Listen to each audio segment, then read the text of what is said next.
Thank you very much. So, Bismillah ar-Rahman ar-Rahim. As I said, I'm very happy that I have one more time chance to be with the brothers and sisters of Zikr, Mighty Shia Muslim Association.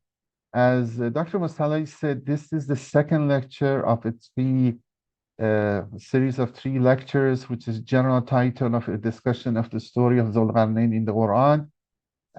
This lecture, we discussed about the hadiths in this regard, because we a little bit alluded to them or mentioned them last lecture, but I think a more thorough discussion is needed, and then to see what we have to do with them, and also the issue of historical identity of Zulqarnain. Again, that will be also uh, related to hadiths, but the discussion will be focused on two main candidates, and still it's kind of will be selective or brief. So I will start with these verses as blessing. These are from the Surah Al-Kahf, and they are not from the Zulqarnain story, but just for the blessing, I will do that. So, أعوذ بالله من الشيطان الرجيم بسم الله الرحمن الرحيم واضرب لهم مثل الحياة الدنيا كماء إن أنزلناه من السماء فاختلط به نبات الأرض فأصبح هشيما تذروه الرياح وكان الله على كل شيء مقتدرا. Draw for them the parable of the life of this world. It is like the water we send down from the sky. Then the earth's vegetation mingles with it. Then it becomes chaff. It's scattered by the wind, and God has power over all things. And the second verse, continuing the previous verse, says, Al-malu wal-banun zinatul hayati dunya wal-baghiyatu salihatu khayru inda rabbika sababan wa khayru amla. Wealth and children are an adornment of the life of the world, but lasting righteous deeds are better with your Lord in reward and better in hope. The reason I mean, this is the abstract. Maybe I kind of briefly go for those maybe hadn't attended the lectures. The general idea is we focus on the verses 8, and Dr. Musali also mentioned 83 to 102 regarding Zulqarnain. But the point is that one of the things we said, the main story is maybe 83 to 98. And then that's the other three verses are 3 or 4 verses are kind of moral conclusion attached to it. And then I would discuss this more when I go to the next slide about the whole structure of the surah. The idea with last lecture, just looking to the Quranic verses and the very basic commentary or direct commentary, or just looking to the Quran, not much framing it by any Shan and Nuzur or other hadiths. And then the idea is that now today look into the more to the hadiths and say what is the problem with the challenges with these hadiths related to these verses. And then a little bit of discussion, historical identity, which is important. We briefly discussed about Gog and Magog, and maybe again we briefly discussed it. We look at it also, what are the relevant verses were in the Bible, or how the image in the Bible was changed. And then we mentioned this maybe matched very well with the Turanian in the Persian mythology. And then the next lecture, which the more challenging one, or the more, what is the Western Academia have the recent studies, and what are other narratives or narration late antiquity, which has some similarities with the Quranic narrative regarding Zulqarnain, or differences, which are generally titled under Alexander romances, or something regarding Alexander, the Iskandar, and especially in the Syriac, which we'll see next lecture. Look, as we discussed, we can break the structure of the surah in this form, and the first 8 and the last 8 are introductory and concluding remarks. And then we have few very interesting, catchy, very, very mesmerizing stories, affecting stories. One is Ashab al-Kahf, companion of the cave. One was the parable of 2 gardens, or 2 gardeners, or owner of 2 gardens. And then we have Moses and Khizr, the famous story of Moses and his companion. And then the Zulqarnain story. And then each of these stories, for example, we said the verses 9 to 3:1. A couple of the verses are a kind of moral conclusion, eschatological conclusion. So it's really connected to the story, it seems. And usually every partition, okay, 32 is the new story, 45 is one. But there are always a couple of stories, kind of verses that somehow finishing that story. Besides the 1 to 8 and the first 8 and last 8 verses of the chapter, each story has a couple of verses for itself, which is a moral or important conclusions there. It is kind of the reason Quran states these stories, and at least one of the main reasons. And the story of Zulqarnain is like that too, as we're going to see it again. 83 to 98 kind of finishes, and then we have some continuing verses. Till then we are sure that 103 really a new story starts. But what I want to emphasize, and the 2 verses I read in the middle of the surah, we have verses which are not story type. They're very moral, as you see 2 of them, eschatological. And I'm not necessarily saying, but I'm saying kind of these are the main goal of ideas of the surah, main message Quran wants to give, and then these story are enhancing them or wants to remind you God power or all these. For example, here people were sleeping for 300 years, effectively dead and being risen from dead. This is unpredictability, this life that everything will destroy except the face of God. You have to always never sure tomorrow, that the guy was so sure of his wealth and children and the garden and he lost it in an instant. This is the story of the mystery. I mean, the complicated features in nature, in universe, we don't know something about future and can affect the past and so on. So these are all can be interpreted mystical Sufi way too, so symbolically, which we don't go through that line. I think this core is very important. And then some of those who look into the ring structure of the surahs, the so-called Semitic, I don't know, Semitic khatiba, or what's the word? Um, Rhetoric, Semitic rhetoric. They sometimes, because this surah has a ring, that's the kind of last lecture I show how Angelica Neuwirth partition it, and then the first 8, last 8. And those guys, if we accept, and there are different form of ring structure, some of them you usually have emphasize that this middle part of the ring is the important part. The story is built up to reach there, and then again continues from there. Wraps, kind of some re-emphasize what's there. I mean, I'm not 100% in board with them in all those emphasizes, but still, that's the reason I chose those 2 verses. These verses are maybe very crucial, and sometimes maybe this story must be understood in the light of that too. But I'm not sure we have any more time to do that. But just for mentioning it, maybe it's good to look at them and see what are in them. Okay, so we're going back to the story of Zulqarnain, and my main goal, as I was saying it, was to keep it on the earth and keep it, try to read it and say at least a reading which doesn't need very mythological or metaphysical or miraculous element in it. I mean, remember I said the kind of our situation was this painting, which some guy cut the first part, upper part, keep only the upper part, which is just Zulqarnain meeting with some people, most probably those people who are requesting from him to build the dam for them. But then you see, yeah, I mean, definitely those people. But this side, you see the dam is built, but then it suggests the jinns or some demons or some thieves are in service to building the dam. That's always this tension. If you go to the hadiths, you immediately come to this domain. And if you come to this domain, Zulqarnain really goes past out of the history. And I don't think this is the correct reading of the verses, and as a mistake has happened. And then because of those lots of hadiths and mixing the story with the previous stories. The story of Zulqarnain is mixed with the story of Khizr and the name of Alexander. You have it in hadiths, you have in the even Persian literature, Scandinavia of Nizami you have. And then sometimes it mixed with Solomon too. So I will come some of those parts. I mean, again, very fast to emphasize some of the parts we emphasized.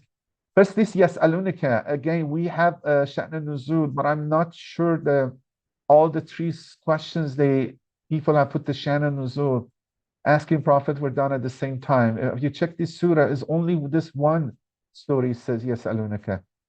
But this is definitely proper was asked. Who is asked is not very clear. If the surah is Mecca, then maybe part of the Shan and Nuzul is right that the Quraysh went check with the Jews, maybe mostly from Medina, and tell them give us the important story, hard question. They come back, check the Prophet with it. This next lecture will be important. Who is the Dhu al-Qarnayn? This guy's very interested. But some conclusion people have drawn is this: because Jews were interested in Dhu al-Qarnayn, or people of the book were interested in the Quran, this must be a personality in their religious sacred scriptures. This could be true, but is not necessary. But actually, maybe also the solution I advocate will be that direction, but it's not necessary, because it could be a person which is somewhat, and we see mostly that next lecture, it become important. It could be an ancient person, but getting an importance in contemporary. Look like the situation. Look, the Cyrus the Great was an important for 1,000 years for Iranian civilization. I mean, Ashkanids was lost. Sassanids maybe awake, understanding Achaemenids, and even maybe Darius was known as Cyrus. And for 1,000 years there was no Cyrus. But then this Orientalist historian come in 19th century, discoveries happen, and then you have the nationalist government of the Reza Shah, and some ideology of this Iranian nationalism was developed, and the Cyrus was become the centerpiece. So at the end of before revolution, he was very important. For 20 years, 30 years of revolution, okay, the attitude toward him look warm, but now we have a kind of some really, in some section of society, especially in monarchies, so no monarchies, is very important. So, I mean, a person may be died, but is the image of him in the society as ebb and flow, and sometimes people remember him fondly, sometimes they forget him, sometimes a renewal attention is paid to him. So this could be the case when we go to discuss more historical part. We went to the verses. I'm not going to go through that, but my idea is that we discuss a lot about the word kol, and then with that we can discuss about sabab. This kol doesn't mean when is when kulla shay'an given to some people, given kulla shay'an, everything is given to some people. If it is not God, it doesn't mean they have everything, anything. They don't mean that they are necessarily like Solomon or like other prophets, or even like God can do everything. We discussed this. We give examples of it last time. And my emphasis is this, and I noticed, I mean, it's not only I said, I noticed Allamah Tabatabai also partially mentioned that this sababa is not necessarily a means which are different than natural means. I mean, these are natural means. We leave, we transport, we use the Quranic verses also mention about folk, we use ships going, we use ships to go travel to, using the winds, use fire, all those, these sababs, which are natural means or causes, are also from God and are important. So mostly the interpretations was very somehow putting the story similar to the Solomon or David story, was sometimes element of miraculous or metaphysical nature in it. We discussed about all these again, Maghrib al-Shams, we said, or the sun setting in a dark kind of sea or dark lake or something like that, or muddy lake. And then I always said it doesn't need to be very, I mean, some people get edge of universe, Atlantic Ocean, this one, Pacific Ocean, the other one, sunrise, stuff like that. No, as I said, if you're near any body of water, decent size of body of water, even a decent size of lake, when you don't see the farther edge of the lake, then because of the curvature of the earth, you really feel this, because you don't see the farther edge of the lake, because the curvature is the is up beyond your horizon, but you can see sun is coming out of, like he's feeling coming out of the water or sitting into the water. This is a poetic description, and especially around the sunset, the lake looks very dark. And it could be okay with some sea, like Black Sea, which maybe has some features, call it black or red, or different colors of the seas are attached to it. So it could be a little bit more specific.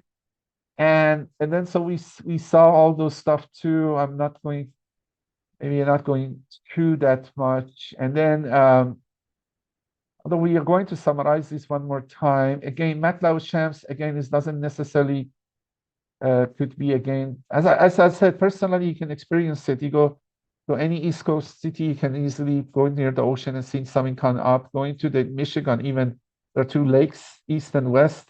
Either of them, you go through the side of them, you can easily see in the morning when the sunset, the lake is setting, the sun is setting or rising. So it doesn't need to be a very huge size of body of water, but it's a poetical description. Okay, we'll discuss some of these more. The only thing also we discuss, I want to mention, you know, there is one people which they were on the west.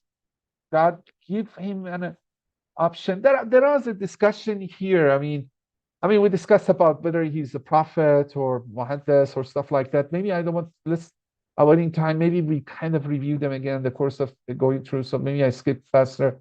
But the one I want to emphasize, the one who requests from him to build the dam or build some protection from Ya'juj and Ma'juj, Quran referring to them, La yakaduna yafqahuna qawla. Okay, this is, we're not, I think if reasonably we look, because they're communicating with Dhul al-Qarnayn, what they request for Dhul al-Qarnayn is not nonsense, it very makes sense. So they're not that much, like kind of the creatures which no communication can happen, non-human creatures. No, either the language was very off, is very possible. The language was a completely different branch of languages. Look, he's maybe going ahead of ourselves. The most of the Middle East area, we have Semitic languages, although, okay, the Iranians or Indians were talking in the European languages. But the official government in Iran, for a very long time, from Babylonian, has used a Babylonian language, Aramic language. So even Achaemenids. So that is people have done lots of trade to each other. The royal Aramic of Babylonia even was used partially in the courts of India. So the point is that I'm kind of pushing the answer, which you guess what it is. But the whole region of India, maybe Iran, then coming Iraq, Syria, Palestine, Saudi Arabia, and Egypt, all of these are talking languages which they can communicate to each other, because either Semitic roots, which they understand partially each other, and even if it is not Semitic, the other branch in the European, because of the adoption and communication and trade for a long time with the Babylonian, which is a very dominant culture, so they know each other. But if you're talking with the Turkic Turanian tribes, Mongol tribes, and then I put all these kind of, sorry, but in quotation, yellow people in one word of Turanian, it could be Tatars, Mongols, Turkic, even very far, Korean, Japanese, Chinese. I know they're very far, maybe not accurate, but I think the word yellow matches very well with the people around there. Although these guys, okay, I understand. These guys are this side. They're not Yajuj and Majuj. But it could be a branch of them were not happy with the people in Mavarana. They are talking different languages and not happy with the attacks Majuj and Majuj were doing. So, but anyway, the only thing I'm saying is that they're not very different type of species. They're not very strange, because we have lots of stuff in hadiths. They maybe the language was not understandable. They had to communicate. Some people say they were simpleton. Okay, Allama said, but it doesn't seem they are that simpleton. And then the other way I said, maybe they were very agitated, because you cannot talk with people which are different species, or the simpleton, or kind of maybe those who do not have cognitive ability, or you can some people which are so agitated they cannot listen, they don't listen to you. That's a possibility, but I'm more inclined, really, this is a different type of language. And then at the end, they find the way still to communicate. And so the way the dam is built also, we went through that. We don't want to go through that. And then this is the last part, and which is make it a little bit complicated. He said, قال هذا رحمة من ربي فإذا جاء وعد ربي جعله دكاء دكاء وكان وعد ربي حقا. Okay, this وعد ربي, most people take it the most important وعد of God, which is the Qiyamah. But that doesn't necessarily mean that. That doesn't necessarily mean that. At least if you step wait this way verse, and we stop here. I mean, essentially, Zulqarnain says, like any other wealth we have, house of Rabbi, but this is God given to me. But it doesn't live forever. You know, no houses live, none of us live, none of wealth live. Everything people, those ancient kings or civilization built, most of them damaged by time. You know, Tower Castro to even pyramids or all the Greek pantheon, stuff like that. So I think this can be read by Zulqarnain. He's happy his achievement. You know, like all of us, we have achievement. You know, the success we have building a company or something like that. You know, Bill Gates or Elon Musk, their company, but before them was Sears or other companies which were huge, but no, they're bankrupt now. So none of these maybe say live forever. So he said, هذا رحمة ربي فإذا جاء وعد ربي جعله دكا. You know, he said, when the promise of my Lord is fulfilled, he will level it. And then, so that means kind of we can look at it, it's ending of anything. And then, okay, if even it doesn't, I'm so lucky or whatever, this is exceptional, that you will stay a very long time. At the end of the time, at the end, which everything is flattened, okay, that would be destroyed. So no matter what will be destroyed, but it's not necessarily me couldn't be destroyed earlier. That's because that's the problem. Because most people are keeping the dam to the end of times. The question is that isn't the dam is destroyed or unfunctional or irrelevant now, or maybe even happened few hundred or even 1,000 years ago, which is very possible. Just after Zulqarnain, after a while after Zulqarnain, it is not necessary that the rabbi come in the future at the end of times, because if you take it that way, then we get all the problems. Uh, uh, then I think here that these 3 verses is smooth, or 4 verses is a smooth transition. Definitely 103 is new story, but it's smooth transition because you see kind of maybe Zulqarnain started. It's talking about one Rab, which what he built will be destroyed. And then, okay, maybe the second one is about the most important promise of God, which is the destruction of this world and Qiyamah. And then his mind even transit from this to that one, which all of us should do. And then okay, then God explained what happened in that day. That this is so end of that story or appendix to story is not really part of the story.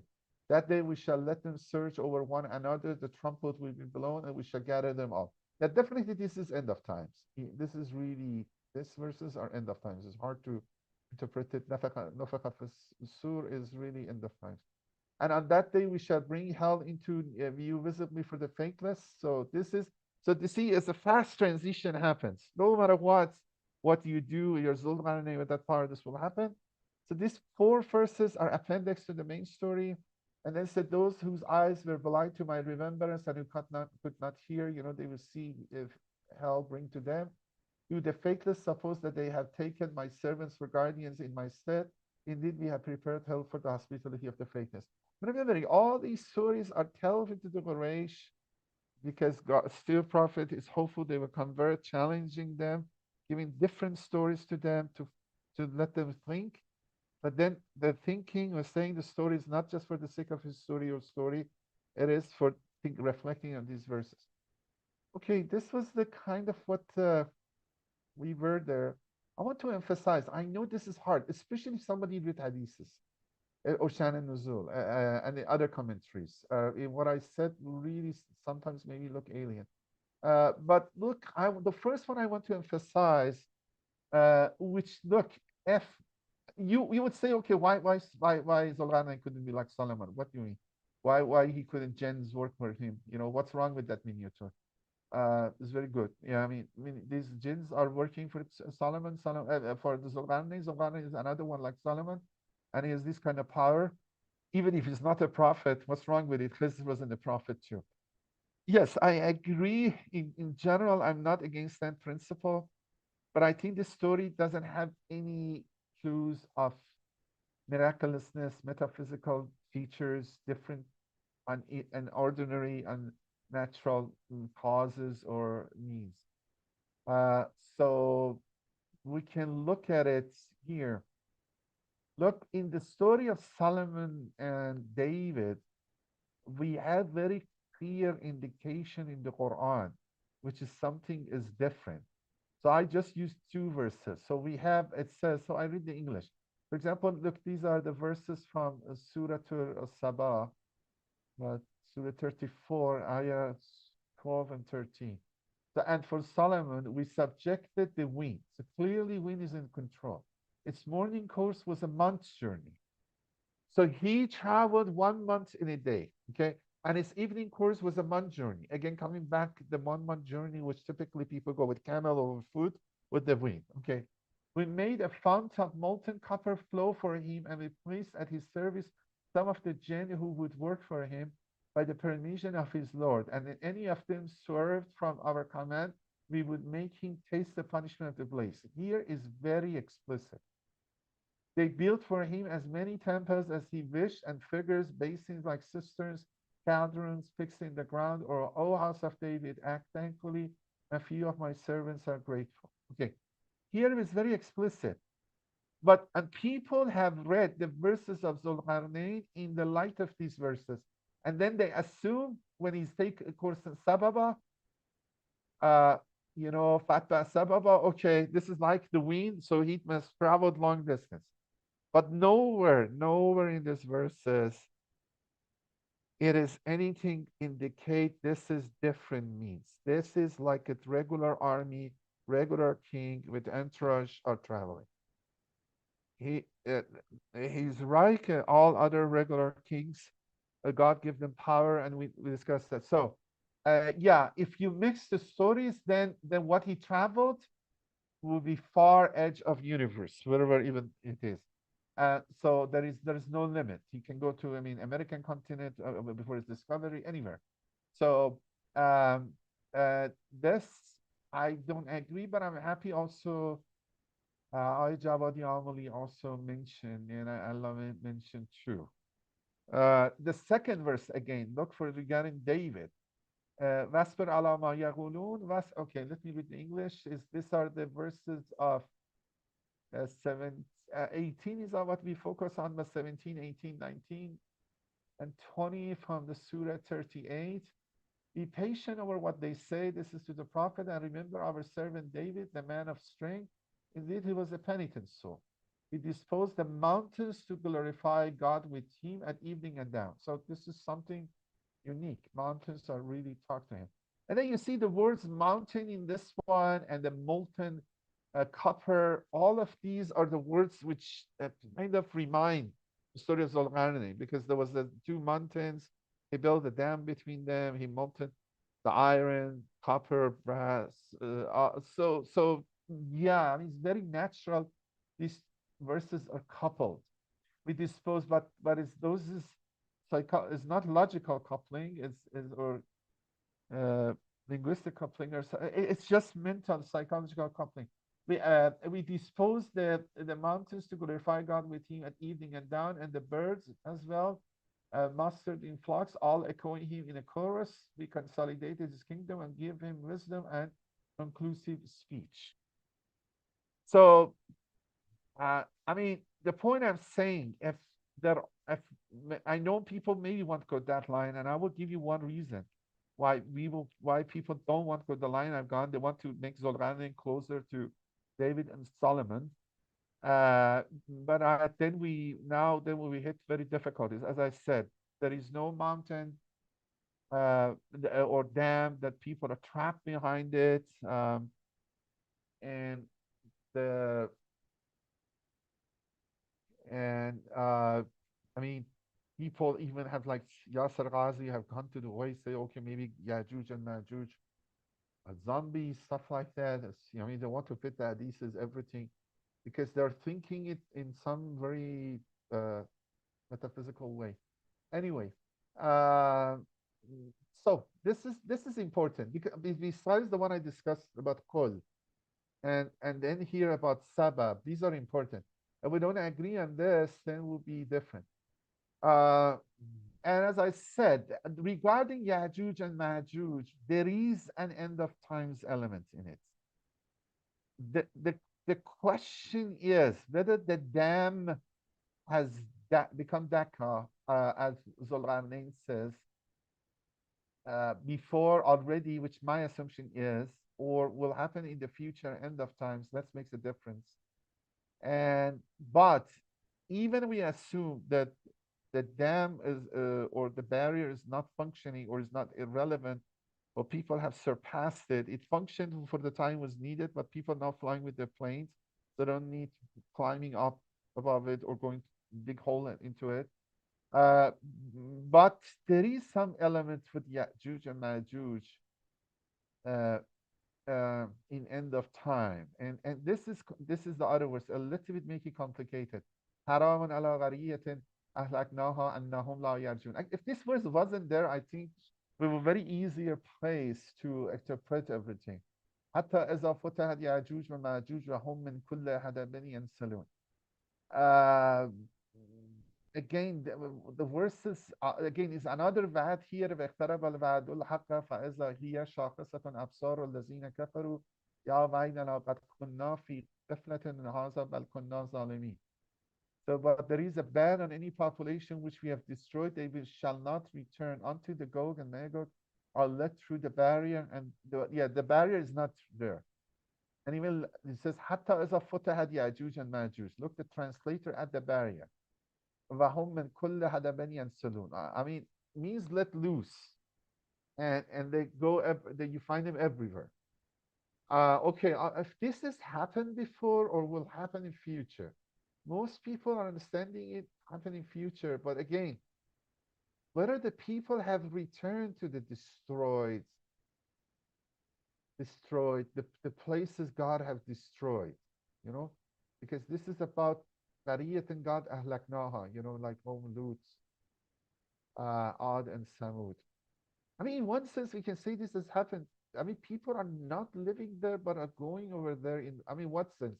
Going back, living there, or people are visiting there, doing archaeology stuff. We find definitely, I think, the city of Samud, Aram, Zat al-Imad. I think it seems some discoveries are there. Uh, it seems Medina to Hajj is the world that Samud people were living. So the Lut city, nobody lives over there. So, I mean, this is the part also we have to be careful. Most commentator, including, I mean, I had been understanding this in future, but it's a possibility this is also has happened. But I don't see because this way God, it seems saying, look, when I destroy you, you destroy it forever. You will not have any living. That city is gone. Which effectively those cities gone. Nobody lives over there in the sense of living. So يرجعون it means living. But for now, have this in mind because this is the key. But still, I think, and then we saw Bible also have this thing. Something end of time is for Gog and Mag. Okay. But we have to go to Tafsir hadiths because what I said is there. If you read hadiths, the whole story is different. If you believe in hadiths, everything is different. And then look, I preferred. I mean, the point is that I want to keep the slides in English. Getting source in English is a little bit limited now. I want to go see what Allama says that you kind of trust because of him, trust me true. And then, but still, I'm going to show you some of hadiths. He his discussion mixes a little bit Shia and Sunni hadiths because he understands when he's quoting them and then putting the footnotes, which one is Shia and Sunni. I didn't put the footnotes, so some here is mixture of Shia and Sunni. And again, the Shia hadith also in this case is not very Shia hadith because it seems some of those Sunni hadiths was absorbed in body of Shia hadiths, and especially Tafsir Qumi, which is really always is the the one you get strange stories out of it. And then this time Tafsir Ayashi. But I have to say, and I have to say why then I want to emphasize why this tendency to make uh, Zulkarnain more closer to Solomon and David and have miraculous dimension to him existed and was very powerful and maybe so powerful. Okay, but this is the starting of Tafsir Qumi when God's messenger related the account of Moses, his servant, and Khis. The people asking, tell us about the traveler who traveled the world, east and west. Who was he? What was his story? This is not necessarily clear, but the way kind of this tafsir when we put it, it's like somebody read the Quran, just the story of his finished and the other story started, but which we know is not necessarily the case in Quran. Maybe they revealed very different time with separate, with this separation between them. But that's it. Oh, when the multiple story finished, which was somewhat related to the Jewish people. Now they think maybe the people start ask about Zulkarnain, but uh, if you look at the Shan and Nuzul, is more complicated, and then but okay, this is not a big deal, and then that's how Tafsir Qumi puts it. But this is what Allama says, and I really want I'm reading it because I want you to kind of listen to it, and then I give you some samples. So today I stick to parallel to the Allama's treatment. The details of this oral tradition came up the discussion of the story of companions of the cave.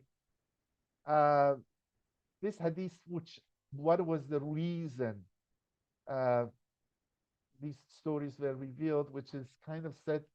Uh, the main story says that the Jews asked three questions from Prophet, which Ashab Kahf was in it too. But if you go to the Quranic one, the Quran doesn't say yes, Anunika. And there I always has some complication why Jews should be asking about some Christian martyrs. And then we have new articles recently come give some new dimension to it.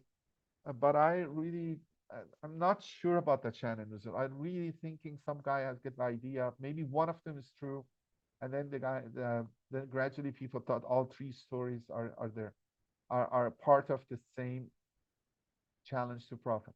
But let's read this one. Something to the same effect is also narrated in Durr al-Mansur on the authority of Nahatam, on the authority of As-Suddi, on the authority of Umar ibn Qufra Freeman.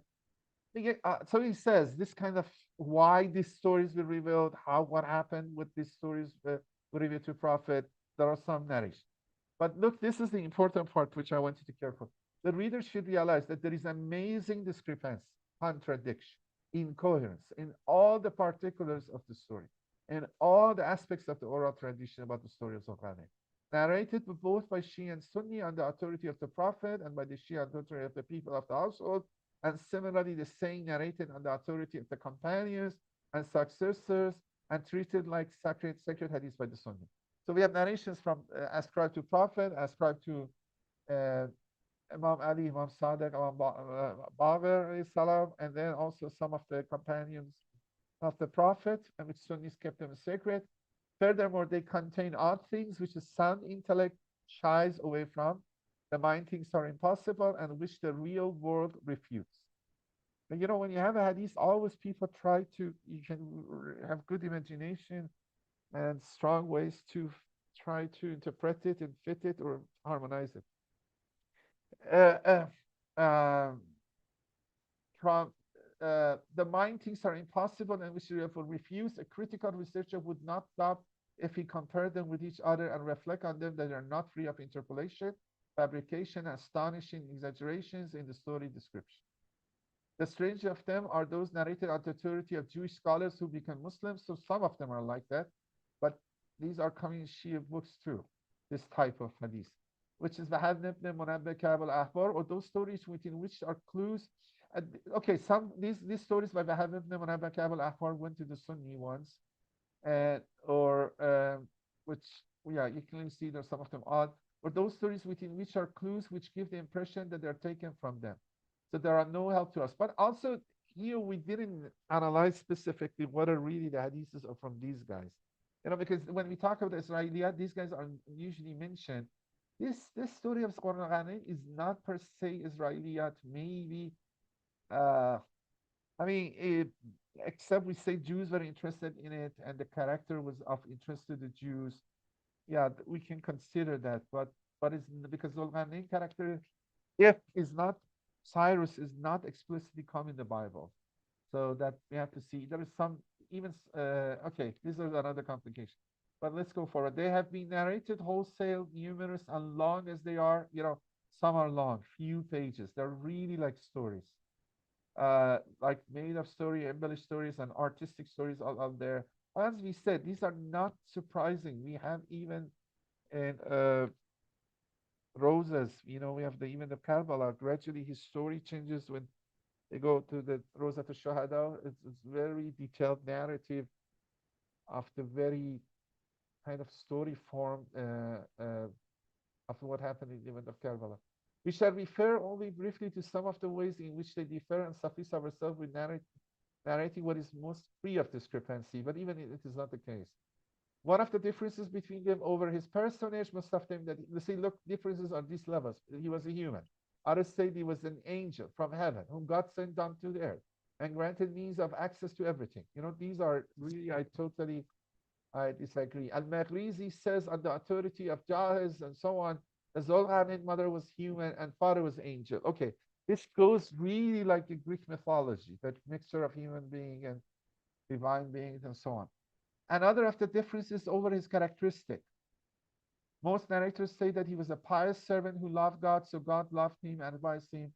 So he in turn dedicated himself sincerely to him. Some say that he was a muhaddis, whom the angel came to and spoke, and others say he was prophet. Okay, we have one interesting hadith from Imam Ali. I put it and go to the Farsi one, which kind of mentioned the first option.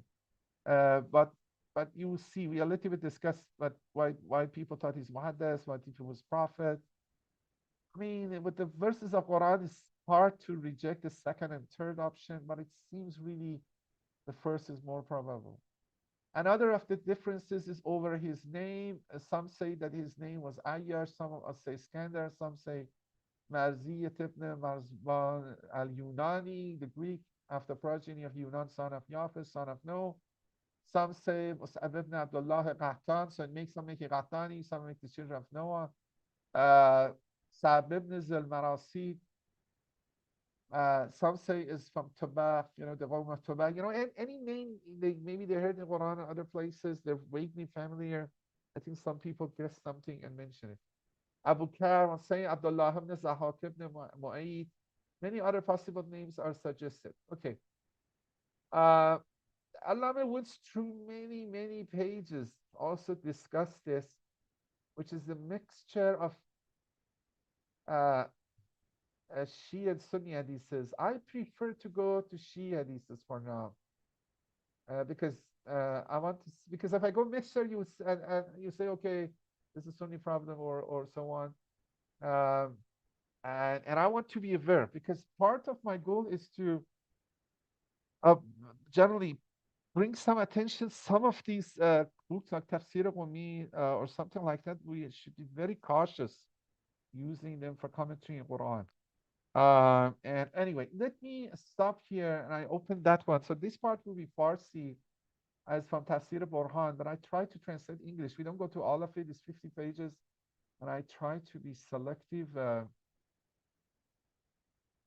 and I make it shorter, but still we should. Okay. It's good if you're reading al-Mizan, maybe look to those hadiths, but let's go directly to hadiths without. Okay, I think I have it. Let me share the screen. Uh,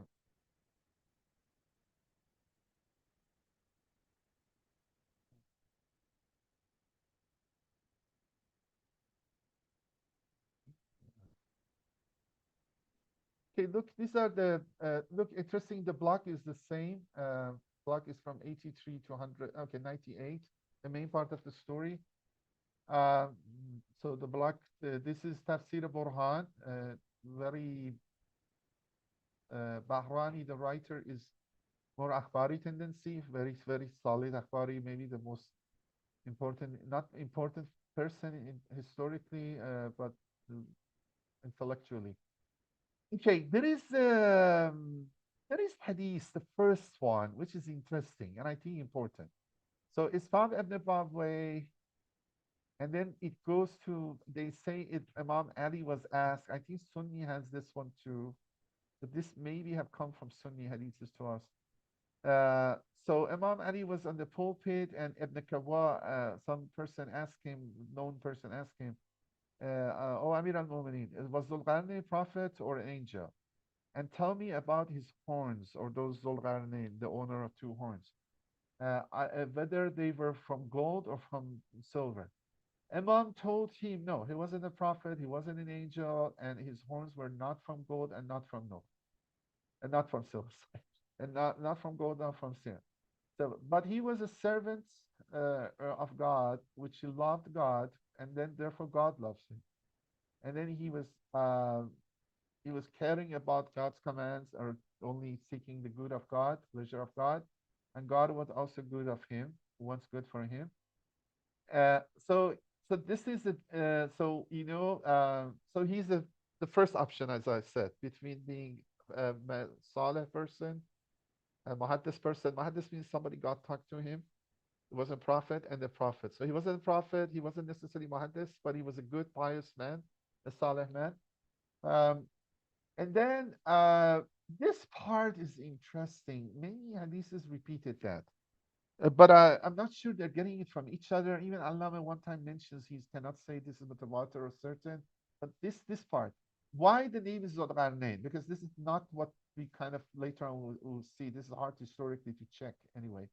The reason is Al-Qarnayn, at least the idea is a little different. The reason it was called Al-Qarnayn was that he invited for a while his people to God, but they punched his uh, forehead, and then he was lost unconsciousness, and then when he became conscious, they punched him again, maybe the second time or just after that. So these horns maybe sign of bumps on his forehead or something. Okay, this is strange. This may be added. I mean, you have to learn hadiths are not totally wrong or totally accepted. They're like any story. Actually, their layer is not so simple. Okay, I chop it, good, bad. I mean, it could be parts added to it. I'm uneasy about this part, but this is so much repeated. We go this 40, 50 pages. This part is repeated. I don't believe in it because I think horn, as many people have said in ancient times, many civilization, Vikings, other ones have horn. Horns is a sign of power, greatness, might, and it's like those all animals which are powerful, mighty, strong, have the horns. So that's kind of the reason, and there are many examples of the source of power and different levels of power. So that could be the case. Although I know the qarn has different meanings. People have defined it generation or century, the owner of two generations or two centuries, or horn. Uh, uh, but but there is one sentence at the end which is interesting. If you take this away, the middle one, which is uneasy, this is interesting. And the Sunnis, I think, repeated that me, and among you, somebody like him exists. And then everybody understood Imam Ali referring to himself. So he's referring, I am the man which is Saleh among you. I'm your commander, I'm your ruler. And also I love God and God loves me, something like that, and a pious man. The point is that he invited by people and be hit by the people, and the twice doesn't make sense because he is very authoritative king. I mean, you usually this is an image of prophet which is persecuted, or a pious man persecuted, which is not doesn't match the Quran, which is the image of the mighty, powerful, obeyed ruler. So I'm thinking this part of it is really added to it or not true, but the other parts may be correct. Uh, there is one other, I mean, I cannot go all of this, and I'm worried I have to limit myself because I'm maybe tempted to do that. There is one other one says Dhul-Qarnayn, for example, was raised to power 12 when he was 12 years old and ruled for 30 years. Nothing clue, but the only thing it matches maybe a little with Alexander because Alexander but it wasn't 12. So anyway, this is really not indicative. Um, Look, this this also regarding about the sunset, not regarding the personality, there are very different versions of the hadith. Some are not at all acceptable. Some are interesting. You know, it's Tabarasi says that some Zendigi means some people didn't believe in God or have some kind of unorthodox view. Asked Imam Sadiq about where sun sets. Imam said some of the scholars have said when sun sets, and this is Ptolemaic, maybe Ptolemaic, he goes from the sphere of the heaven down, uh, but then those spherical uh, celestial spheres move him up. So this is the view was the Ptolemaic view was that, or the cosmology of Aristotelian Ptolemaic view was that there are spheres on these all stars and I mean planets and sun and fixed stars are on them and these spheres are rotating. But then we can say the first part Imam hasn't answered it, but then we're referring to the maybe that because there's some scholars have said. But then the latter part of it is not easy because even though make the one hadith not very trustable. It says pass that zira arsh sajda mikonad so it's underneath of the throne, when going underneath of the earth when it's sunset, it's prostrate to get the permission to rise. I mean, this could be symbolic. I mean, so this hadith, I'm personally not against it. So let me go to the one I think is more important, and then I don't do all of it because you should read because there's some of them are look strange ones. For example, one of these says when at the end of times that a dam is broken and Yajuj Majuj are set loose, they come eat all human beings. Okay, if that's the case, I don't know whose hadith was. This is a claim is from Imam Ali. Okay, this puts us a very strange type of stories. Uh, and then the stories which mix Khiz and Zulqarnain, and effectively Zulqarnain become Alexander, or Zulqarnain Khiz is a companion of Zulqarnain. Zulqarnain, the king, sent his companions to go search for the fountain of life, and then Khizr eats the fountain of life, and he gets a eternal life, but Zulqarnain, which is Alexander, cannot eat it. Look, these are so long, and I have this is a collection of hadiths, and then mixing, the whole story of Moses, which that fish which is slipped into the water, and then some people assume fish become alive, but I think fish was alive. So you see, there are many stories, but let me which one is number one is for me? Yeah, this is from me. Uh, look, this mixing of which Allah some says, the point is this: Khiz was with Moses, okay? If it's Moses, it's long time before Zulqarnain. If Zulqarnain, this at least is not fitting with Zulqarnain being Alexander. But these guys have a solution because Alexander is many years uh, after Moses, and then Alexander doesn't have that long life, although they have some assume for that too. And then the point is this. Okay, let me slow down. If Alexander is after Moses, Caesar cannot be the companion of Alexander and get his long life at the time of Alexander, because already has long time in the time of Moses, which is 1,000 years before Alexander. So but the other side of the story is that they may say his Zulqarnain is not Alexander. Actually, interestingly, the Shia tradition, we don't hear Alexander, so I have to be more consistent.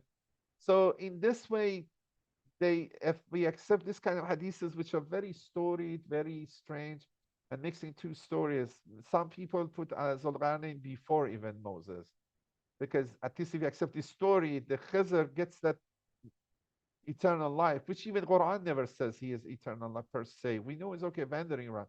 So look, these hadiths I am mixing. Let me go to the more important one. Look, but the one which is related and contradicted with interpretation we had from Sabab is this one. I mean, if you are really Akhbari, you wouldn't listen to me. This is from Ibn Babway, and then a person from Qabili Bani Asad came and asked Imam Ali, tell me how Zulqarnain could travel from east to west of the earth. But we said it wasn't east to west of the earth. It wasn't from Pacific Ocean to Atlantic Ocean. It wasn't that long.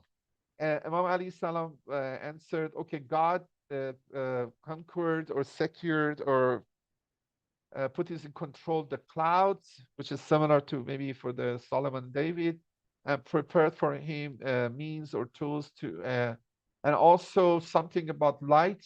Besides the clouds was light, and then so somehow give him a control in the light, and then therefore his light and day wasn't different for him. Maybe it means he could travel day and night, and then so this fast he could go from this side of the world to the other side. This is by Sheikh Sadu. So this is this is the one which start to give completely miraculous nature. There are lots of it. This is just the early part of it. They have connect this somewhat to that issue of Imam Mahdi too, and then you see that bump. I read this part too. What that hadith was said that Zul-Qarnayn those bump coming because people hit him. That is an expansion of the hadith which he heard first from Imam Ali. Now the hadith is narrated to Jabir ibn Yazid Jufi, Jabir ibn Abdullah Ansari. But this is a very classic chain. If you want to make interesting the Shia exaggerationists or other ones, you want to make a hadith that goes to the Prophet Muhammad, you put it Jabir ibn Abdullah because Jabir ibn Abdullah was a companion of Prophet, lived a long time. And the Jabir ibn Yazid Jofi has some exaggeration tendencies. And then now they narrate it not from Imam Ali. They say, I heard from the Prophet Rasulullah, which said Zul-Qarnayn was one of the servants of God. He was a good man. And then God had put him as a sign and hujjah for the people.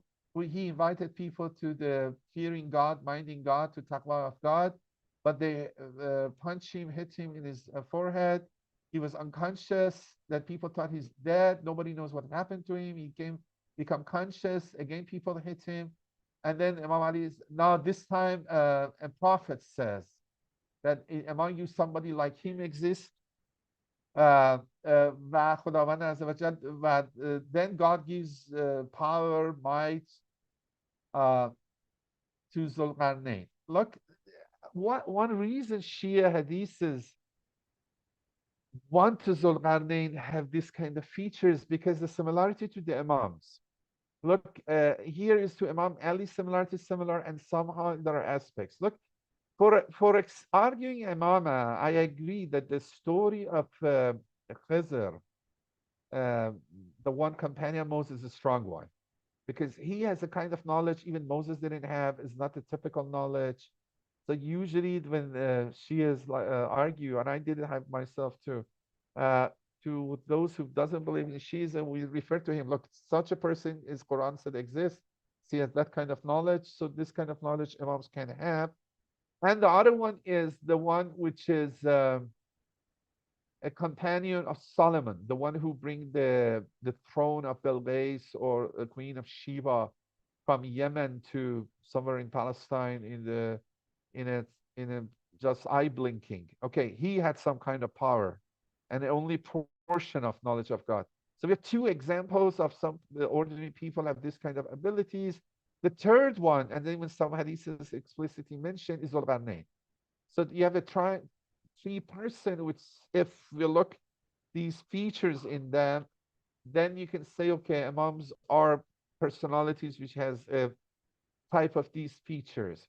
And that's you see for the Zul-Qarnayn is this tendency, and then many of hadiths over there.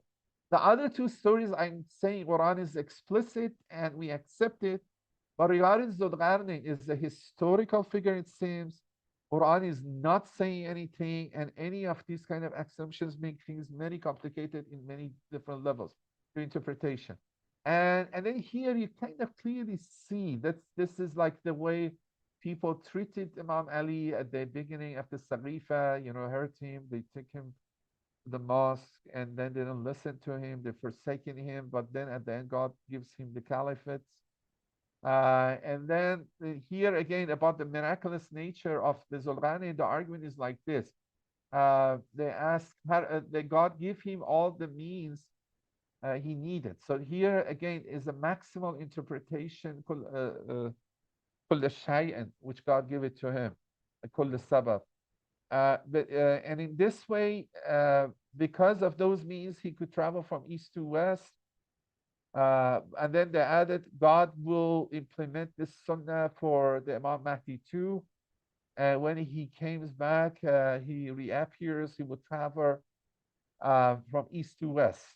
Uh, and it adds in every land and every uh, flat land or any mountain the Zulqarnain has gone, he will go to, and so on. So you see, this hadiths give our, I mean, they are formed or at least help to vindicate Shi'i view in both ways. I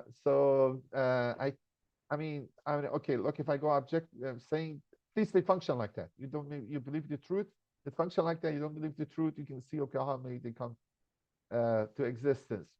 Um, yeah, look, the other one even is the Sheikh al-Mufid. They give the Zulqarnain the permission to choose between two clouds. I mean, I know these are very strong against, if you accept these hadiths, each one of them is enough to reject what I started with. He chose two, there were two clouds. One is the more calmer cloud, one of them was tougher cloud. And then he chose the calmer cloud. And then people ask, what is the harder, the tougher cloud? The answer was that the tougher cloud is the one who produce lightning. And this is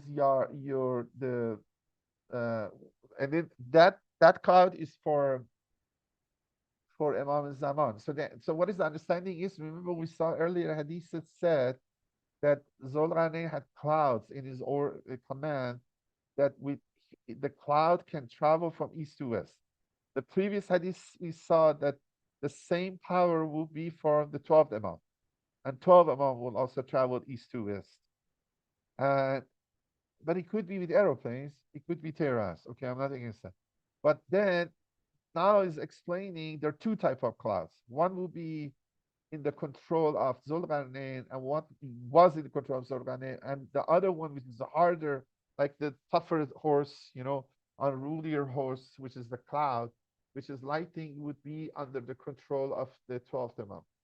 These are all coming from specific books which have some tendency. Okay, I'm going to finish this in 5 minutes. There are a couple of them. Again, the cloud one is a little bit, a lot of stories about that. This one, I think,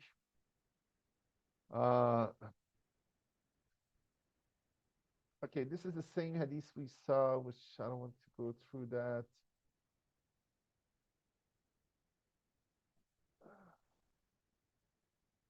Okay, this is explicitly says that imams themselves uh, consider themselves similar to Khizr and Zulqarnain.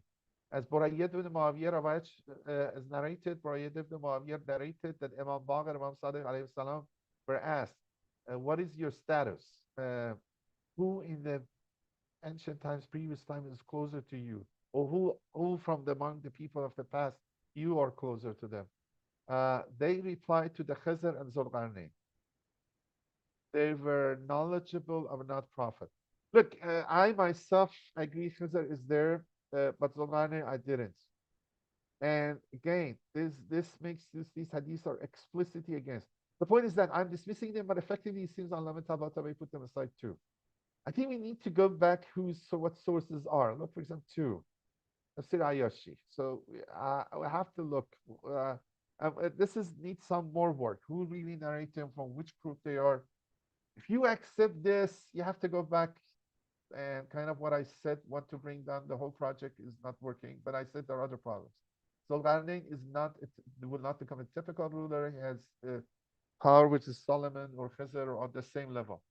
Anyway, look again, this story of mixing. Look now another version as Ibn Hisham is, and from one of the family of Prophet. Zulqarnain was a good man. It was all means when he's in control. He is very powerful. But look, this one, he has the fountain of life. Okay, this as mixing stories, and then now I'm really make me suspicious of all hadith. And then then it's connected to, and then if anybody drink from the water of that fountain, or not fountain, of drinking water of life, maybe it's not a fountain, he had it in a bottle, he would leave until they hearing the trumpet, leave ever, I mean, to the end of times. But then he says first al-Qarnayn started to search for this fountain, so he didn't have the water, and then the story is long, long. I mean, this is not the one, other one. Then look, these are all embellished stories. He went to the somewhere, he find in that place instead of one fountain, it's 360 fountain. You can read it. I mean, look, these are all the signs of story worked out there.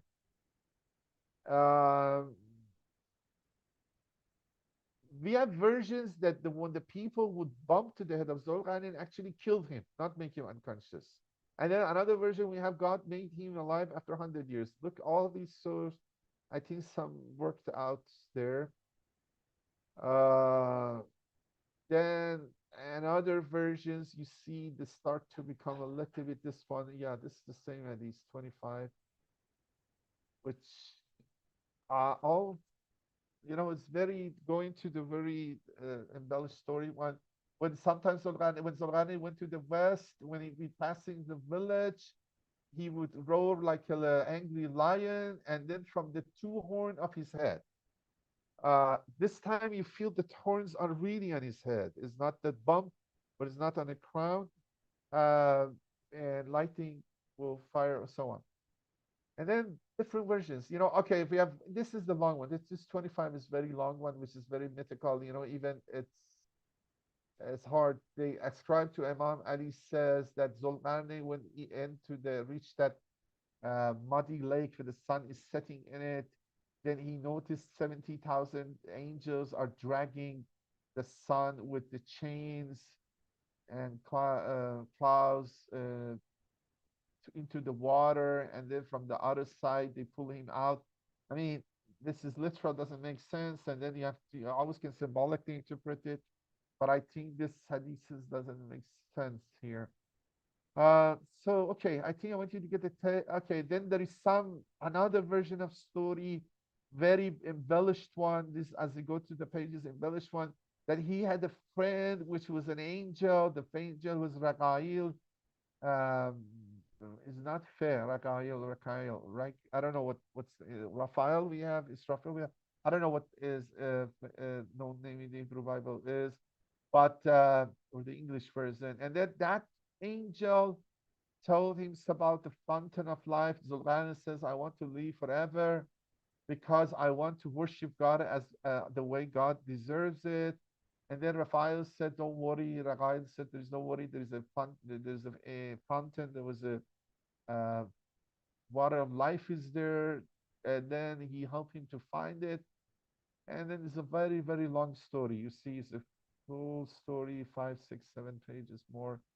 And then some questions which I really doesn't work sense. And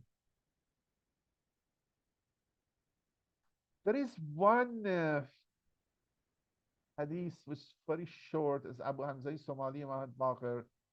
The problem is that hadiths may be true, not true, side by side. It's hard to decide. Some people say Zulqarnain was Ayyash, which I am not going to go that theory, or the first, but this time says the first king, which was also Nabi, and then he reached to the prophethood after Noah, and there was a king of all the earth from east to west, which again is very doubtful. And other versions, and okay, there is one hadith which I think is good and true, but then you see I'm choosing what I like.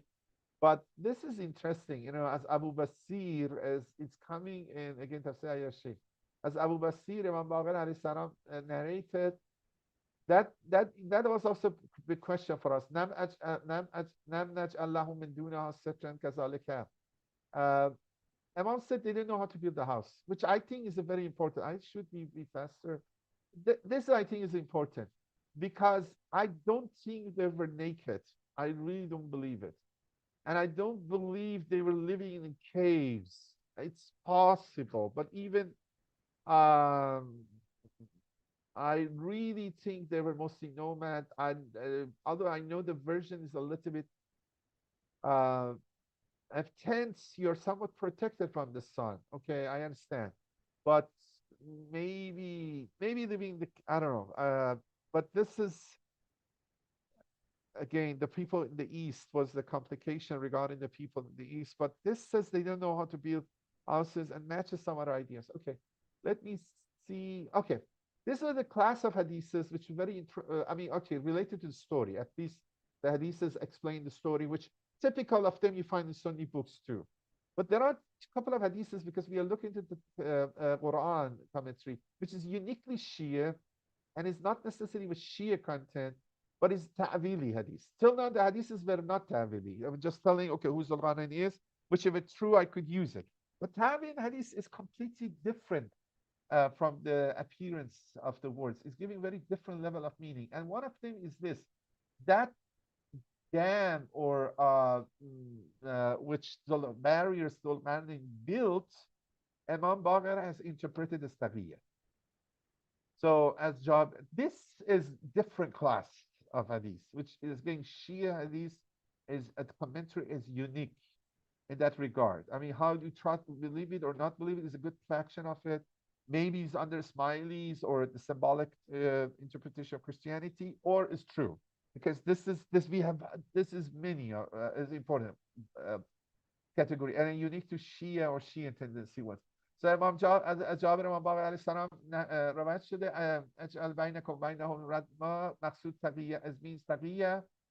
Another one is مفضل narrated Imam Sadiq علیه السلام says اجعل بینکم بینهم ردما it means تقیه و ما استطاعوا أن يسهروه وما استطاعوا له نقبا means they couldn't make a dig a hole in it or not climbing over it. And they say if you truly do taqiyya and properly follow the taqiyya, it makes a protection for the community and its enemies. Community means Shia's enemies, and then nobody can penetrate to the community, you know, sending spies or deceiving the community or defeating it. And then again asking Imam, okay, so what does it mean? فَإِذَا جَاءَ وَعْدُ رَبِّي جَعَلَهُ دَكَّاءَ. Imam replied that, okay, that's the time the taqiyya is not needed. When things are different, when things are situation different, we don't need taqiyya. And then when is the command of God is appeared? I mean, people mostly understood this the time of Zaman coming, but any time which is taqiyya is not needed, you don't need it, and then you can remove that barrier or the protection from you. But actually, the verse really means that the removal of taqiyya is happening the time when the command of God has appeared, means Imam Zaman has returned, and that's the time God takes revenge from his enemies. So this is also a different type of hadith, which I think is uniquely Shia, but again, I don't think help us for other case. And then actually the author has used this occasion to argue a lot about ilm of imams because his books is hadith is a commentary on Quran and it doesn't have any verses to talking about the hadith of ilm of imams, but he used it here and then you have a section. So I'm saying the tendency to push Zulqarnain to a higher level is in this some of natural in some Shia circles because then they can say, okay, imams are like that. You have another example. It says 4 people ruled as Imam Sadiq Nashr. 4 people ruled the whole earth. 2 of them were believers. 2 of them were kafir. You know, they're infidels or didn't believe in God. The 2 people which believers were Sulaiman and Zulqarnain, and the 2 people which were not believers were Namrud and Bukhtanas, which this hadith has problems in it, you know, so there are more people ruling in larger lands than these 4 people. So, okay, this is the hadith. I feel you taste it. You can go to Al-Mizan, see some sampling. You can go to this Burhan, reading it. I really take a big chunk of time, but let's see what, okay, how we go to rest of it. Maybe I have to put some for the next lecture. Okay, now we're going back. I want to go to the historical discussion and who the al-Qarnayn was. But Allama has a good, nice summary. If we want to do, okay, putting this hadith aside because I have to put it aside. If I accept it, much of what we said cannot work, and we cannot discuss the historical one. But if we want to do the historical discussion, and we have to a little bit summarize what these Quranic verses were saying, and we want to match his person to some real historical figures, which points should match? I mean, it's a summary of what those verses said. But again, Allah in the first paragraph here gives a comment, which is I think is good, the general feature of the Quran. So let's read it. Here I really follow Allah as closely as I can. If we cannot finish it, I can push some of it to the next lecture because next lecture is continuing. That's a continuation. His name, okay. This is what Allah says. The story of Sulaiman in Quran. The name of the actual name. This is not a real name. It's a title. It's like the king, the Lionheart. For example, Richard the Lionheart the Lionheart was the name of Richard, the King of England. Is not his name wasn't the Lionheart, was Richard the Lionheart. The one, the story of Robin Hood we have. So Zulqarnain definitely wasn't not his personal name, but is a title he acquired because of some feature. His name, the history of the time of his birth, his life, lineage, and all other particular characteristics are not addressed. This is Allamah Tabatabai says. And as were customary in the stories of the people of the past, Quran doesn't really go to this specific. Rather, the Quran suffices itself with mentioning 3 journeys he made. The first was to the west until it reached where the sun sets. He found it setting in a black or hot sea, depending how you read the word. And most people said the black, I'm more inclined to black, but hot doesn't much changing. But if you go hot sea, some people have put him in equator. That makes it complicated. Really, and Muawiyah read it hot sea, and at least the hadith which mention hot sea as from related to Muawiyah. You find it's setting, I mean, it's a debate with Ibn Abbas. Muawiyah says we read it like that. Ibn Abbas says no, we read it like that, and so on. We find it setting in a black or a hot sea and find the people there. The second journey was to the east until we reached where the sun rises. He found it rising in a people for whom God had not made any shelter. Look, this English translation makes it shelter, which is more closer to what I interpreted. It doesn't mean they were unclothed, they were unsheltered, they were nomadic. Maybe they live in open space, maybe they didn't have tents, maybe live in the caves, maybe under the trees. That's a possibility. But I don't think the issue is about being unclothed. His third journey was to place between 2 mountains. He found on that side of them a people who could hardly understand a word. They complained to him about the mischief made in the land by Gog and Magog and offered to him, paying him a tribute in exchange for his building a barrier between their people and Gog and Magog. He fulfilled the request by building the barrier and promised them that he would build it above their expectations, refusing to take any tribute. He only asked them to help him with parts and labor. In the story, there is reference to men and blocks of iron, billows, and molten brass. Okay.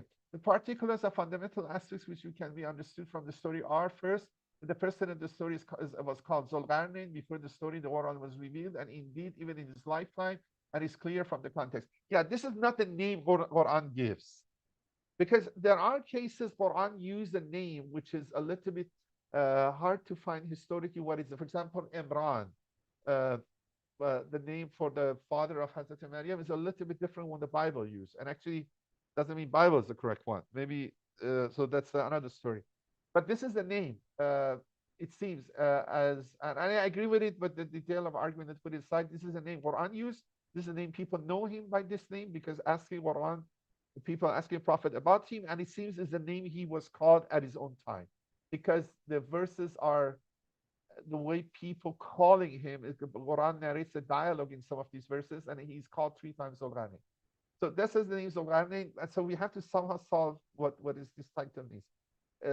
And then those hadiths try to give an explanation. I mean, he believed in God. This is the important one. He must be a pious one. He believed in God in the final day and followed the religion of truth. That is clear from his words. So you see the verses 98, 87 shows he's really a man of God, as all hadiths agree. This is for example, he says, "This is a mercy from my Lord, but when the promise of my Lord comes to pass, he will make it level with the ground, and the promise of my Lord is ever true." So he really believes all the promise of God. He really knows. because usually the rulers are very proud. I make this palace, I make this road, I made this building, I made this statue. I mean, they really think this is a legacy forever. Like this Indian prime minister making huge statues, in India. I don't know, not of him, but other people, other one, or the big. So he's not like that. And then as to him who is unjust, we will chastise him, and then we shall he be returned to his Lord, and he will chastise him with an exemplary chastisement. And this is the other verse giving how Dhu al-Qarnayn looked to the world, and as for him who believes and does good, so on. It adds to his religious standing that his words either give them a chastisement or do them a benefit, indicate he is being supported with revelation, inspiration, or one of God's prophets who was with him to guide him by communicating revelation to him. Okay, the debate is that, as I said, was he Muhammad, some angels talked to him, which people do not accept. Was he prophet? Must he say no? But they go to the model of Talut, that maybe it was a prophet guiding him, helping him. I'm not 100% in that necessarily is a prophet over there, but maybe he follows a religion. He was at least following ethical conscience they have. He may be following some religion. I mean, okay, it could be a prophet be over there too. Is unclear. That or wise man was one of his advisors and so on.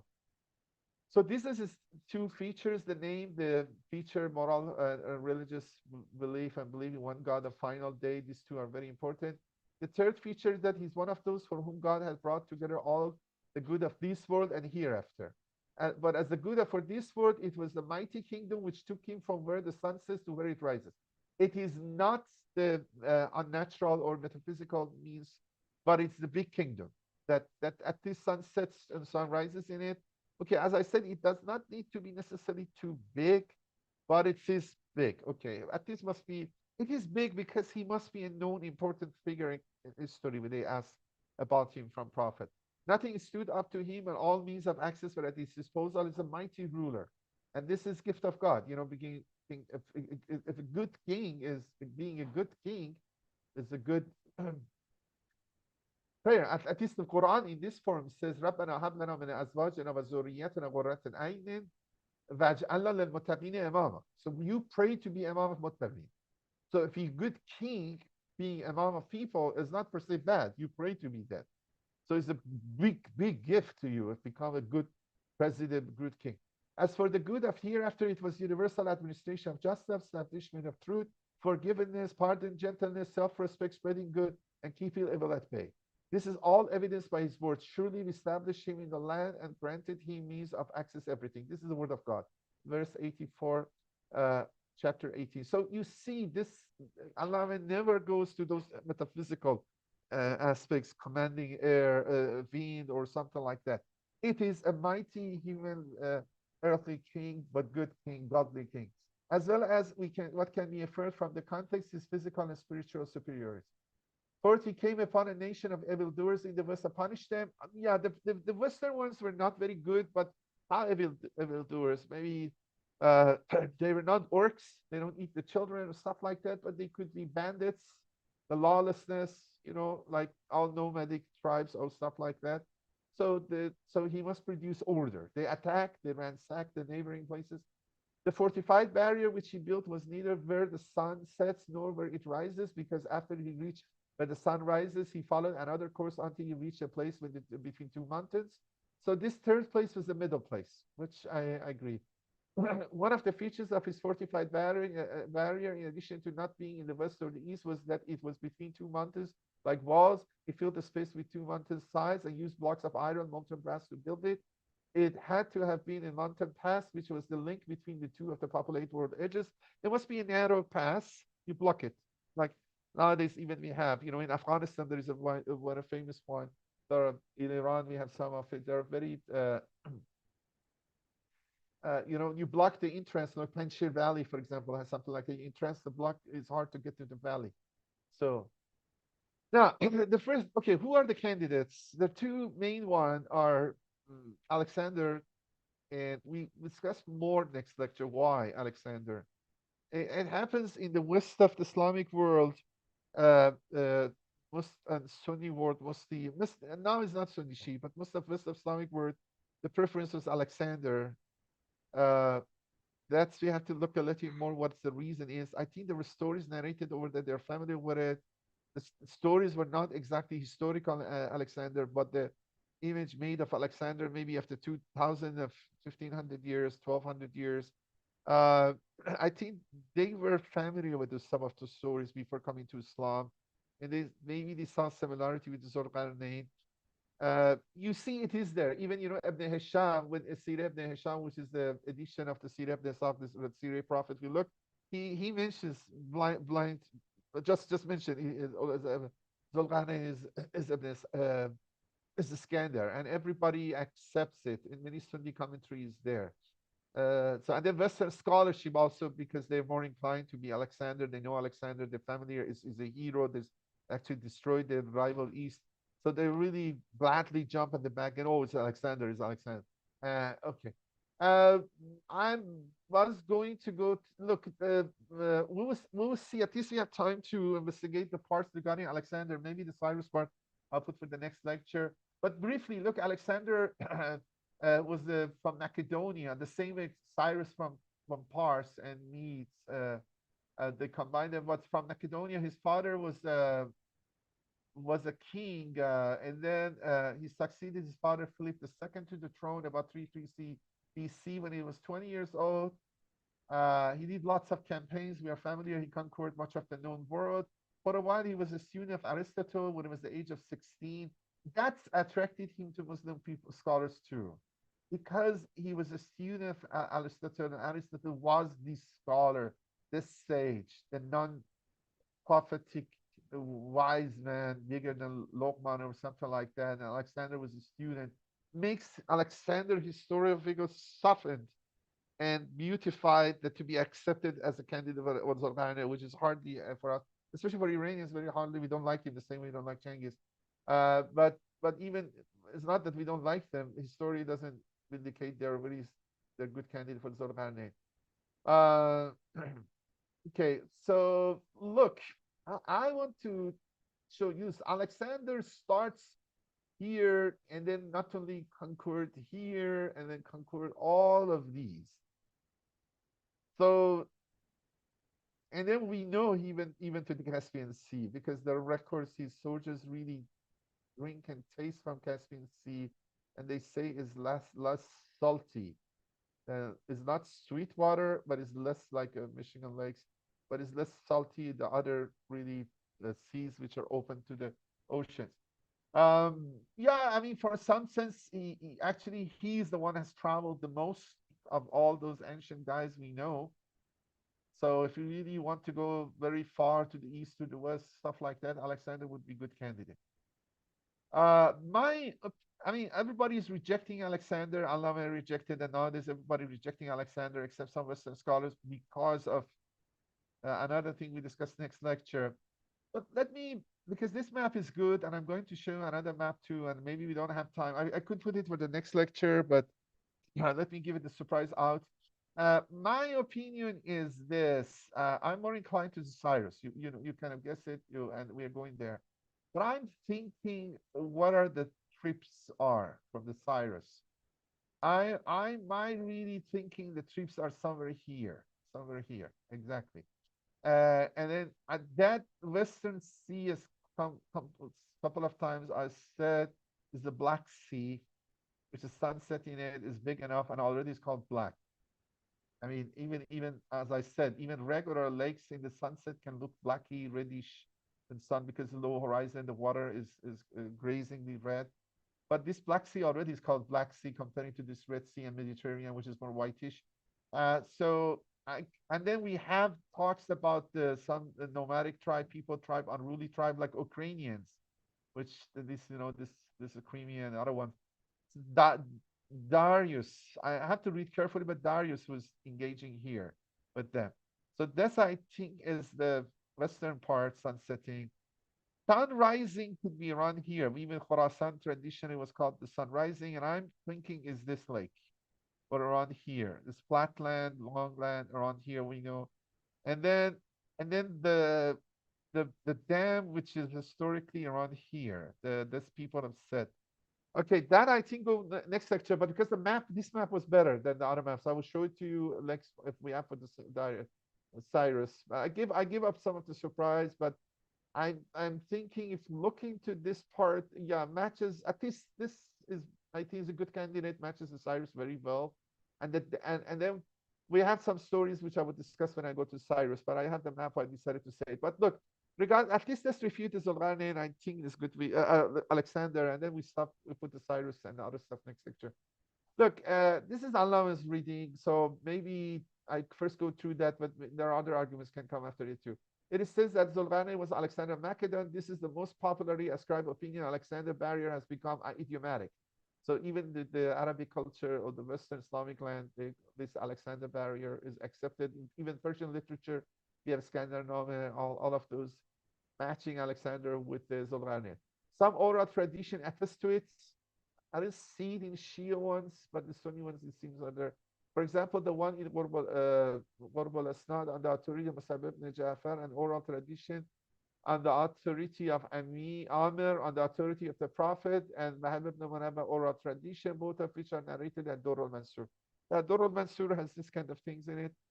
But some early exegetes among the companions of successor give credence to this. For example, Muaz ibn Jabal, which is I really not much. I mean, he's a companion, but he has some shaky business too. According to Majma al-Bayan and Qatada, according to what is narrated, Dur al-Mansur, Abu Ali ibn Sina describes him, Zulqarnain, when he mentions him, Kitab al-Shifa. So this listing those people mentioned. So this is not new. I mean, we know from a long time he was the first candidate, leading candidate. And Fakhr Razi insists in Tafsir al-Kabir. And then this is the argument Fakhr Razi. So let's see. This is the classic argument which I was going to give some of these when I go last lecture to do using study Quran, but then I kind of said let's avoid it. Anything that would tarnish what we read the Quran. But this is what he says. The Quran indicates that the man's kingdom extended so far west and far east, which is true, and to the north, that is the whole of the populated world. The name of the kingdom like that has to be preserved in history. The only king we know in the history books for having a kingdom stretching this far is Alexander. So the deficiencies are there. He's not the only one. Cyrus is bigger before, and he's not going as north as they claim, but it's really big. It'll be really east-west thing big. This is because after his father died, he gathered together the king of Greece, North Africa, defeated them, ending up at the Green Sea. You see, Green Sea is what? Mediterranean. The Green Sea. Then Egypt, he built Alexandria, then into Syria, targeted the Israelites, came to the Beit al-Maqdis, made a sacrifice on his altar. He turned toward the Armenia and Bab al-Abwab. This Bab al-Abwab, or those kind of near Armenia, Azerbaijan, are the places maybe the dam is built, but not by Alexander. The Arabis, Egyptians, and Berbers came subject to him and seized Iran. He headed for India, China, raided remote nations, returned to Khorasan and built many cities, then returned to Iraq. He died in Sharsur or Rumiyat al-Mada'in and was taken to Alexandria where he was buried. He lived for 33 years and his reign lasted 12 years because of what the Quran says that Zulqarnain was the king of most of the populated world. It is recorded in story that was true of Alexander. There's no doubt that Zulqarnain is Alexander. So look, Quran doesn't say he has all the biggest empire in the world. This is the people added to it because they think if the Quran says it like the Jews, it must be the biggest. If the people, for example, the Quran says the Jews entered the city, they didn't enter the city, and then they narrate all those people in the city were huge. The Quran says only pious and moving east to west and east to west relative to him. So, but this is the Fakhr Razi says, but Allah replied to him. History does not concede what he said, and that only king ever to have ruled most of the populated world was Alexander of Macedon. There are other kings. There was other kings equal to him or ruled over more than he did. History does not describe Alexander with Zulqarnain characteristics as mentioned in the Quran, and may even refute his being Zulqarnain. The Quran says Zulqarnain believed in God and the final day, which is monotheistic belief. Alexander was a Sabian. Okay, Sabian here, Allah may use it the wrong way. He used it for one of the star worshippers. I know that because this issue of Sabian wasn't clear for Allamah too. That's what I'm saying. But look, nobody is God, nobody is perfect. This issue of Mandarin, what's the name? Mandarins and Sabians. I looked at commentary. It's a very complicated. Now we know much more, especially after the invasion of Iraq, and we are not much more we know about that community which partially live in Iraq and so on. But here means Sabi'in means a star worshipper, because the true Sabi'in or Mandeans are not idolaters. Quran put them part of believers. Alexander was a Sabi'in idolater, as evidenced by his making a sacrifice to Jupiter. The Quran states that Al-Qarnayn was one of God's gentle, just, pious servants, whereas history tells Alexander was the exact opposite. None of the historians record Alexander Macedon having built a battery against Gog and Magog as described in the Quran. This is important. Al-Bidayah and Nahaya says in an oral tradition about Zulqarnain, Ishaq al-Bish says on the authority of Syed al-Bish, on the authority of Qatada, Alexander was Zulqarnain. His father was the first Caesar, was of Sam, son of Nuh, offspring. So they make the story bigger. The second, okay, here is a twist the story. Maybe I have to say they're not talking about two Zulqarnain, and this is also how Jawadi is discussing it, or two Alexander. Let's put it like this: not two Zulqarnain, two Alexander. Al-Badai says in oral tradition about Zulqarnain, Ishaq al-Bish and authority of Fulan says Alexander was Zulqarnain. So say Alexander was Zulqarnain. His father was the first Caesar and was of son of Nuh offspring. The second Zulqarnain was Alexander, son of Philip. So they make two Alexander and two Zulqarnain, which again is not very clear what it means. Whose lineage traces back to Esau, son of Isaac, son of Abraham. So one of them, they take the lineage to Abraham, close to Abraham. One of them to Noah, but really one of them in Ghathani, one Adnani. I'm not sure it's how they make this. The Greek, the Egyptian founder of Alexandria, by whose days Rome was dated, he came a long time after the first one. So they noticed something is wrong, and then they thought it should be Alexander for some hadiths. Then they make Alexander two. One Alexander, which we know from history, one Alexander, which is not known as history very well. And then he lived approximately 300 years before Christ. Aristotle, the philosopher, was his vizier, this is second Alexander. It was he who killed Dara, son of Dara, subjugated the king of Persia, trampled their land. Then Allamah says the only reason we have drawn attention to this narration of Bidayat al-Nihaya to it is because many people believe they are one and the same, and that the one mentioned in the Quran is the one who was vizier of Aristotle. So this guy, look, most people think Zulqarnain is Alexander, and the one Alexander, which is Aristotle, was contemporary to Aristotle. Those Bidayah al-Nihaya author noticed there's some discrepancy. So they make another Alexander and make him as Zulqarnain, which is earlier, which is not most people thinking. So it's saving kind of some hadiths about Skandar, Zulqarnain, but then a different Skandar. So thus erring in the process. Corruption far and wide. Quran is the one whose vizier was Aristotle, thus erring in the process. Corruption and far and wide results because the former was a pious, believing servant whose vizier was Al-Khizr, who was a prophet, as we have established above, whereas the latter was a politis, whose vizier was a philosopher. So you see, this is mixing those stories. Maybe Khizr was the vizier of an Alexander, which I really don't think both of the stories are right. This is so it seems creeping in the both Shia and Sunni hadiths. There was an Alexander, has a vizier, a Khizr, and that Alexander sent the Khizr to a mission, and that Khizr eat fountain of water of life from a fountain. Which all of things, I think, is mixing the stories. But here at times, Allamah seems siding with one of them and rejecting the other one, or maybe he's discussing Jadali. There is more than 2,000 years difference between the times when they live. One has nothing to do with the other. They're not the same. Only an ignorant person who does not know the truth of matters would get them mixed up. I agree. It shouldn't be mixed up, but I don't think either of them is true. I mean, the first one even.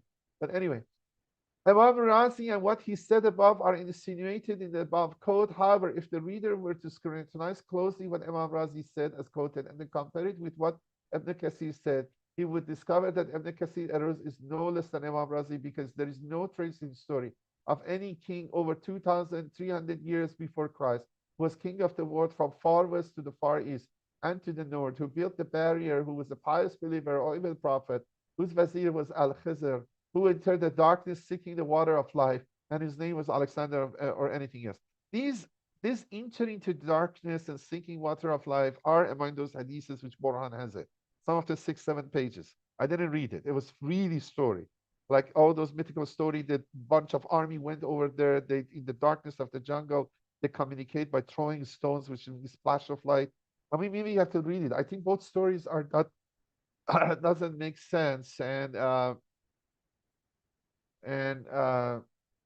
anyway, but at least this is not the Alexander.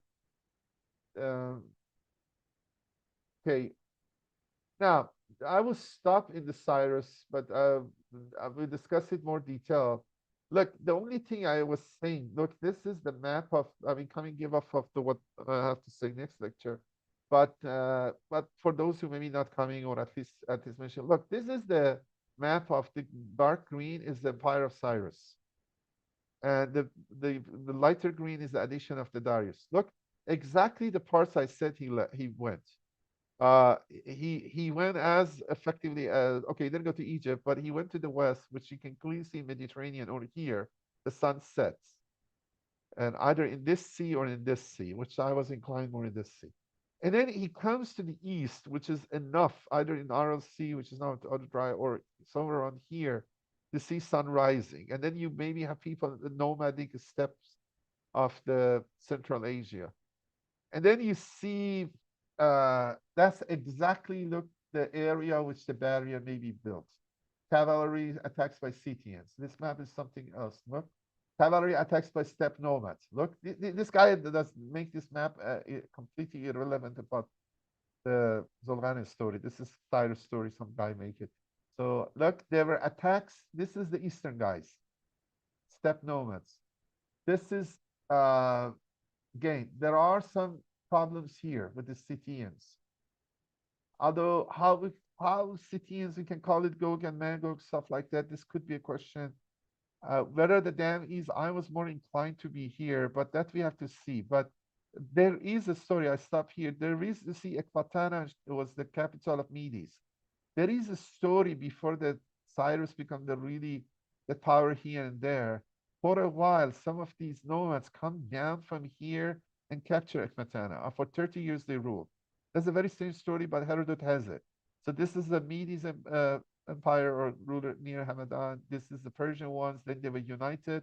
These are all after the Cyrus. But before him, which is narrated by the Greeks, for a while these nomads which raided from this part to Iran or this part, they able to sack the government here. Like the Huns did it with the Roman Empire, going from this way and going down to Italy, down Italy. And then for 30 years they ruled there until they kind of married or absorbed or defeated.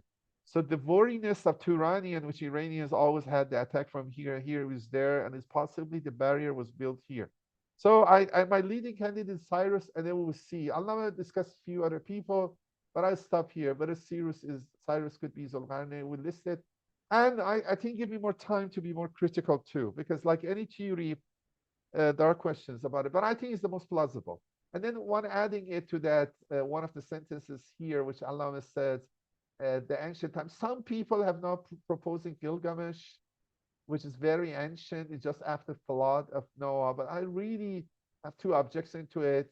First, he was as polytheistic as Alexander, anything we have. And the second thing is that he's so far away. I don't think any cultural memory of him will exist among Arabs or Jews at the time of Prophet, because nobody know about them until the discovery of clay tablets 18, 19, 20th century. So this is so ancient, which is everything is really clear. Okay, so I'm sorry it took a long time. Stop here. I hope I can able to answer your questions. Thank you very much for your patience.